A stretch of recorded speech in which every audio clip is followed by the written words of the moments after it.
Hai, Assalamualaikum. Saya Siti Kalisha binti Zarfuddin.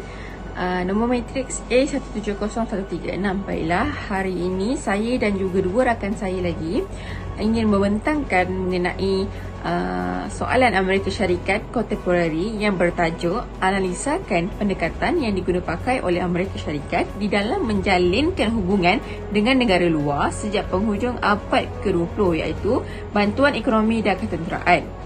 Saya akan menerangkan bahagian pengenalan dan juga bahagian ekonomi. Assalamualaikum dan selamat sejahtera. Nama saya Siti Amirah binti Anwar, nombor matrik A170292. Saya akan menerangkan mengenai hubungan luar Amerika Syarikat dengan Mesir dari aspek bantuan ketenteraan dan juga bantuan ekonomi. Assalamualaikum warahmatullahi wabarakatuh. Saya Nur Iman Nadia binti Abdul Rahman, bernombor matrik A170149. Jadi saya akan menerangkan pendekatan polisi yang digunakan oleh Amerika Syarikat terhadap negara-negara yang berada di selatan Caucasian. Sebagai pengenalan, Amerika Syarikat mengamalkan ekonomi campuran di mana perbadanan dan firma swasta dikawal oleh kerajaan. Akibat hal ini secara tidak langsung telah meletakkan kedudukan Amerika Syarikat sebagai kuasa ekonomi dunia. Dan kebanyakan negara di dunia ini telah membuat simpanan mata wang Amerika Syarikat. Cuma semenjak peristiwa 11 September, ekonomi Amerika Syarikat mulai merudum yang mengakibatkan kenaikan harga minyak dan berlakunya defisit. Oleh demikian, Amerika Syarikat memerlukan sokongan ekonomi dari negara lain untuk meneruskan pertumbuhan ekonominya. Seterusnya ialah perhubungan ekonomi Amerika Syarikat dengan Iran. Hubungan ekonomi antara Amerika Syarikat dan Iran ini bermula pada pertengahan tahun 1850-an. Menurut laporan, Perdana Menteri Reformasi telah mendorong perdagangan luar negeri. Dalam konteks ini, utusan Iran bertemu dengan utusan Amerika di Konstantinopel.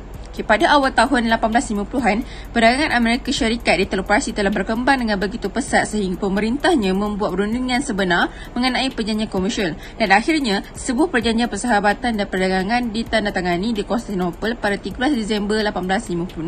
Seterusnya adalah perhubungan ekonomi Amerika Syarikat dengan China. Pada tahun 1971, Amerika Syarikat dan China mengambil langkah untuk memulihkan hubungan secara langsung. Dalam setahun seterusnya, perdagangan antarabangsa China dengan Amerika Syarikat pula meningkat kepada kadar tahunan 20% dan berterusan selama 40 tahun. Kesekatan lawatan warga Amerika ke China juga dilonggarkan dan seterusnya Amerika Syarikat telah mempercepatkan pengeluaran visa untuk pelancong dari Republik Rakyat China dan Amerika juga telah melonggarkan kawalan mata wang dan membenarkan warga negaranya menghantar wang kepada warga negara China tanpa persetujuan dari Jabatan Perbandaraan. Baiklah, saya akan menyerahkan seterusnya kepada pembentang yang seterusnya. Hubungan Amerika Syarikat dengan Mesir ini dapat dilihat apabila Amerika Syarikat mengiktiraf kemerdekaan Mesir pada 26 April 1922. Oleh hal demikian, sejak dari itulah bermulanya pembentukan hubungan diplomatik dan legasi Amerika Syarikat di Mesir. Dari aspek hubungan ketenteraan, kita dapat lihat pada tahun 1975, selepas menandatangani perjanjian pengunduran kedua, Mesir telah membeli 6 buah kapal terbang C-130 menjelang musim panas pada tahun 1977, sebanyak 14 tambahan kapal terbang C-130 dan 12 drone pengintai telah diberikan kepada Mesir dengan anggaran sebanyak 251 juta. Lebih lagi, hubungan ketenteraan telah berkembang pada tahap yang belum pernah terjadi sebelumnya apabila selepas Presiden Sadat telah membuat lawatan bersejarah ke Jerusalem pada tahun 1977. Seterusnya dapat dilihat bahawa pada tahun 1976, nilai penjualan senjata Amerika Syarikat ke Mesir telah meningkat dari 68.4 juta kepada 937.3 juta menjelang tahun 1979. Dari aspek ekonomi pula, kita dapat lihat menerusi Camp David Accord, Mesir telah mula memperolehi kira-kira 2 bilion setahun dalam bantuan Amerika Syarikat dan perkara tersebut merupakan peruntukan kedua terbesar selepas Israel. Bantuan kepada Mesir pada dasarnya adalah a political symbol of even-handed economic support seperti yang dinyatakan oleh laporan kerajaan Amerika.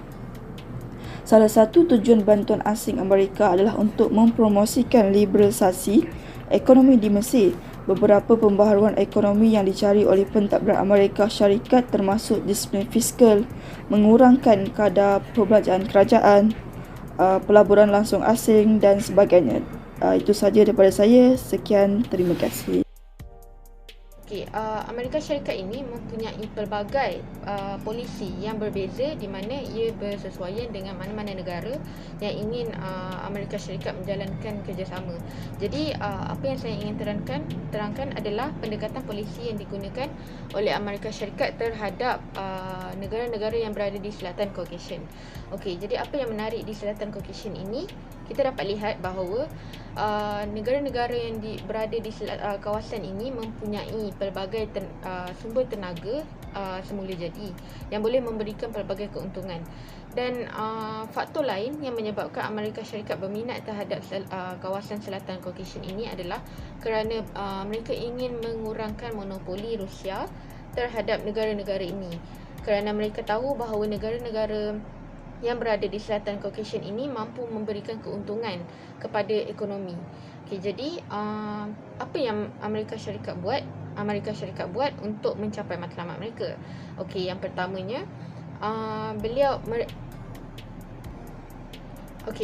antara langkah-langkah yang pakai oleh Amerika Syarikat untuk melibatkan diri dalam bidang ekonomi dan politik Selatan Caucasian adalah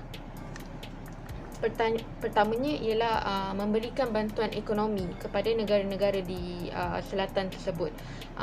Hal ini dikatakan demikian kerana apabila penglibatan secara ekonomi dilakukan secara tidak langsung, Amerika Syarikat boleh melibatkan diri di dalam bidang politik di negara-negara tersebut, dan ini secara tidak langsung dapat membolehkan Amerika Syarikat meluaskan pengaruh mereka di sana.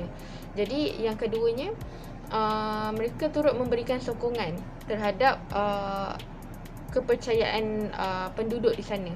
Seperti yang kita sedia maklum, kebanyakan penduduk yang berada di Selatan Caucasian adalah majoritinya beragama Islam, seperti di negara-negara Armenia, Azerbaijan dan Georgia.